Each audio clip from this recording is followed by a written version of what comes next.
오늘 제가 드릴 말씀을 끝까지 들으신다면 여러분은 평생 고지혈증 약을 드시지 않고도 건강을 관리할 수 있는 방법을 알게 되실 겁니다. 우리나라 50대 이상 성인의 약 3명 중 1명은 이미 고지혈증을 가지고 있습니다. 그런데 더 큰 문제는 대부분의 분들이 고지혈증을 악화시키는 음식을 오히려 건강식품이라고 착각하고 매일 드시고 있다는 사실입니다. 심지어 병원에서도 자세히 알려주지 않아서 불필요하게 약을 계속 드시는 경우도 많습니다. 특히 여러분이 매일 먹는 그 음식이 콜레스테롤 수치를 크게 올리고 있을 수도 있습니다. 오늘 영상 끝까지 보시면 약을 먹지 않고도 고지혈증을 개선할 수 있는 구체적인 방법을 모두 배우실 수 있습니다. 그러니 꼭 끝까지 함께 해주세요. 먼저 좋아요와 구독 버튼 눌러주시면 앞으로도 건강에 도움이 되는 정보를 빠짐없이 받아보실 수 있습니다. 자, 그럼 지금부터 시작하겠습니다. 여러분이 가장 잘못 알고 계시는 고지혈증에 안 좋은 음식부터 말씀드리겠습니다. 첫 번째는 시리얼입니다. 많은 분들이 아침에 시리얼을 우유에 말아 드시지요? 특히 콘플레이크나 그래놀라 같은 제품들.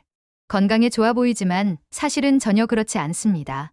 연구에 따르면 시리얼 한 그릇에는 설탕이 12g에서 16g이나 들어 있습니다.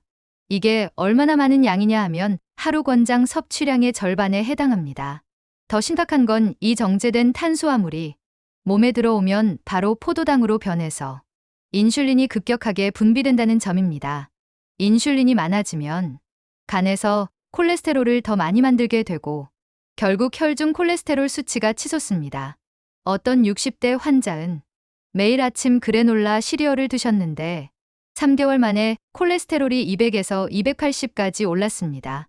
하지만 시리얼을 끊고 달걀과 아보카도로 아침을 바꾸셨더니 2달 만에 수치가 220으로 내려갔습니다.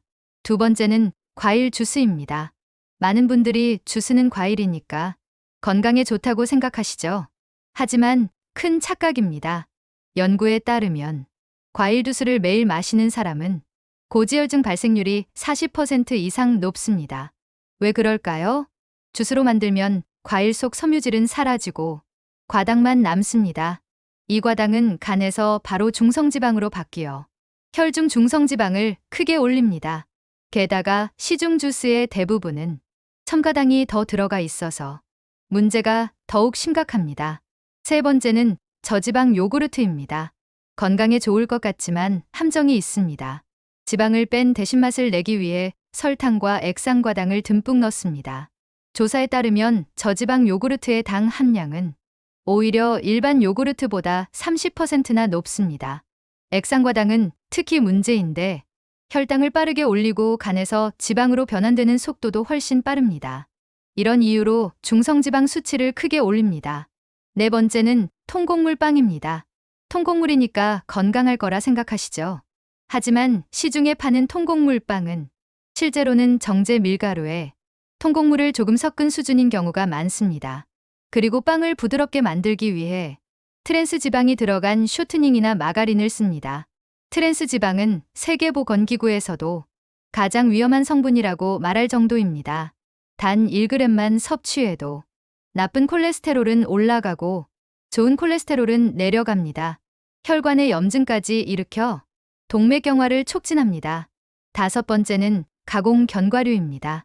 견과류 자체는 좋지만 설탕이나 꿀로 코팅된 제품 또는 에너지바 같은 가공 견과류는 콜레스테롤을 해치는 주범입니다. 어느 환자분은 견과류 에너지바를 매일 드셨는데 그 한 개에 설탕이 무려 20g이나 들어 있었습니다. 콜라 반 캔과 비슷한 양이지요. 이분이 생 견과류로 바꾸고 나서 한 달 만에 중성지방이 300에서 200으로 내려갔습니다. 여섯 번째는 가공 육류입니다. 닭가슴살 소시지, 저지방 햄 같은 제품들. 겉보기엔 건강식처럼 보이지만 실제로는 나트륨과 아질산염이 많이 들어 있습니다. 이런 성분들은 혈압을 올리고 혈관 건강을 악화시킵니다. 여러분 공통점 보이시죠? 모두 정제된 당분, 트랜스 지방, 첨가물이 많습니다. 이 성분들이 바로 고지혈증을 악화시키는 주범입니다. 특히 50대 이후에는 대사율이 떨어지고 인슐린 저항성이 커지기 때문에 이런 음식들이 훨씬 더 위험합니다. 그렇다면 어떻게 해야 할까요? 이제는 고지혈증을 개선할 수 있는 구체적인 방법을 말씀드리겠습니다. 첫 번째는 올바른 식단 관리입니다. 콜레스테롤을 낮추는 음식들이 있습니다. 대표적인 것이 오메가3 지방산이 풍부한 생선입니다. 고등어, 꽁치, 정어리 같은 등푸른 생선이지요. 주 2회 이상 드시면 중성지방과 나쁜 콜레스테롤을 큰 폭으로 줄일 수 있습니다. 두 번째는 귀리입니다. 귀리에는 베타글루칸이라는 성분이 들어있어 콜레스테롤을 배출시키는데 큰 도움을 줍니다. 매일 30g만 드셔도 나쁜 콜레스테롤이 10% 줄어든다는 연구가 있습니다. 세 번째는 아보카도입니다.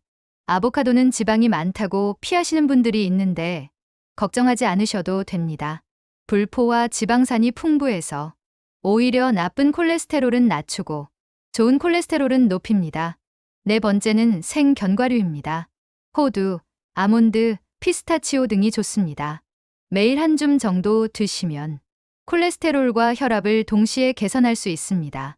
다섯 번째는 콩류입니다. 검은콩, 렌틸콩, 병아리콩 같은 식품들은 수용성 섬유질이 풍부해 콜레스테롤 수치를 낮추는데 효과적입니다. 이 외에도 식사 순서가 중요합니다. 야채와 단백질을 먼저 드시고 탄수화물은 나중에 드시면 혈당 상승을 막고 콜레스테롤 합성도 줄일 수 있습니다. 간식은 생과일, 당근 스틱, 오이 같은 것이 좋습니다. 가공식품, 과자, 단 음료는 꼭 피하세요. 요리할 때는 올리브 오일이나 들기름을 쓰시고 버터, 라드 같은 포화지방은 피하시는 게 좋습니다.